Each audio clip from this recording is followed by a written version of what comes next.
Welcome back to my channel for another episode.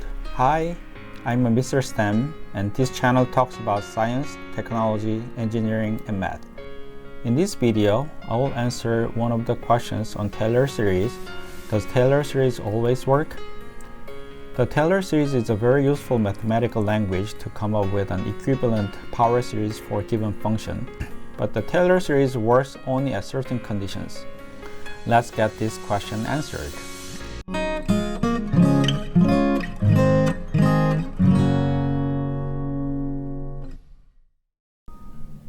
In this video, I will skip how to come up with the Taylor series using pen and paper approach, but instead, I will use the online Taylor series calculator and try to visually answer the question.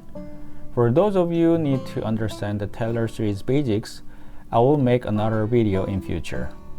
In this video, I will use a free online website, Symbolab.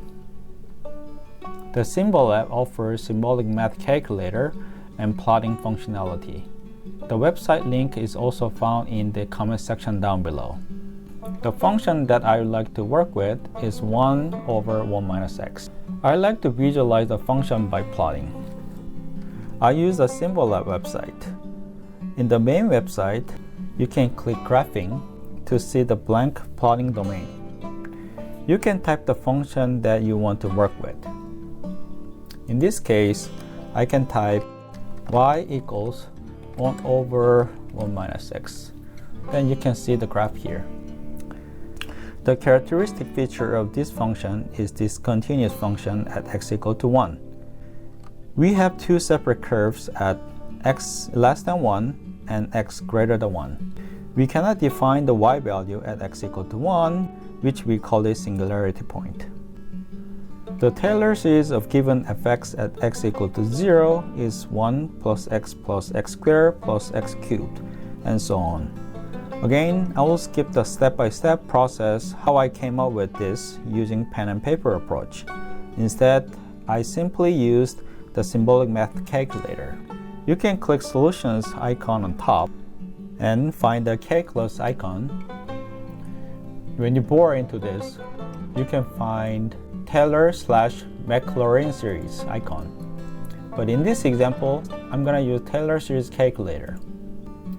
In the blank window here, you can type 1 over 1 minus x, comma 0, because we wanted to come up with the Taylor series at x equal to 0. When you hit go, when you scroll it down, you can see the final answer, which is 1 plus x squared plus x cubed plus x power 4, and so on. Now I will plot the Taylor series in addition to the given function 1 over 1 minus x. I will start with 1 and keep on adding x squared, x cubed, and x power 4, and so on. As you add more terms, it predicts given function better. This is the beauty of Taylor series. However, the Taylor series mimics the curve at x less than 1 only, while it does not cover the 1 on the right side at all. It means that the Taylor series represents fx only at x less than 1.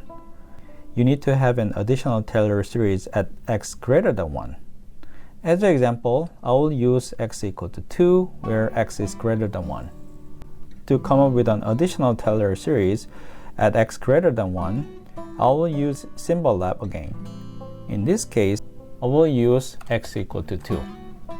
You can see the final expression for Taylor series, which is minus 1 plus x minus 2 minus x minus 2 squared plus x minus 2 power of 3, and so on.